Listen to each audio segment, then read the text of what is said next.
Surat state highway બંધ કરાયો છે। સુરત નોકરી ધંધાર્થે આવન જાવન કરતા લોકો માટે મુશ્કેલી વધી છે। વેરાવળ જકાત નાકાથી એપીએમસી સુધીના માર્ગ પર પાણી ભરાયેલા હોવાના કારણે લોકોની મુશ્કેલી વધી।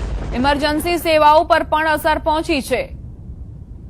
સંવાદદાતા ભાવિન જોડાઈ ગયા છે વધુ જાણકારી સાથે।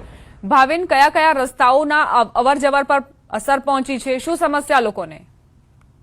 ચોક્કસથી જે રીતના નવસારી જિલ્લા સહિત ઉપરવાસમાં ભારે વરસાદને કારણે જિલ્લાની અંબિકા, કાવેરી અને પૂર્ણા નદીઓ પોતાની ભયજનક સપાટીની ઉપર વહી રહી છે, ત્યારે નીચાણવાળા વિસ્તારોમાં પાણી ભરાવાના કારણે જે માર્ગો છે હવે માર્ગો પર પણ નદીઓના પાણી ફરી વળ્યા છે, જેને કારણે વાહન વ્યવહારને મોટી અસર પહોંચી છે। ખાસ કરીને જો વાત કરવામાં આવે તો નવસારી અને સુરતને જોડતો જે મુખ્ય માર્ગ છે એ માર્ગો પર વેરાવળ નજીક જે પાણી ભરાઈ જતા નવસારી શહેરના જે નીચાણવાળા વિસ્તારો છે ત્યાં પાણી ભરાઈ જતા હાલ વાહન વ્યવહાર માટે મુશ્કેલી છે। ઇમરજન્સી સેવાઓ માટે પણ ભારે હાલાકી પડી રહી છે, એટલા માટે કે જે રીતના રસ્તાઓ બ્લોક થઈ ચૂક્યા છે। નવસારીની ચોતરફે જે રીતના પાણી બાનમાં લીધું છે નદીઓના પાણી, એના કારણે તમામ જે નવસારીમાં જતા રસ્તાઓ છે એના પર પણ પાણી ફરી વળ્યા છે। આ બાજુ જો વાત કરવામાં આવે તો કોસ્ટલ હાઈવે પર પણ 3 થી 4 ફૂટ જેટલા પાણી છે, એટલે એ કોસ્ટલ હાઈવે પણ હાલ વાહન વ્યવહાર માટે બંધ થઈ ચૂક્યો છે।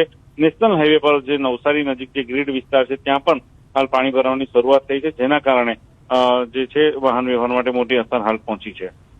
આભાર ભાવિન, જાણકારી આપવા માટે।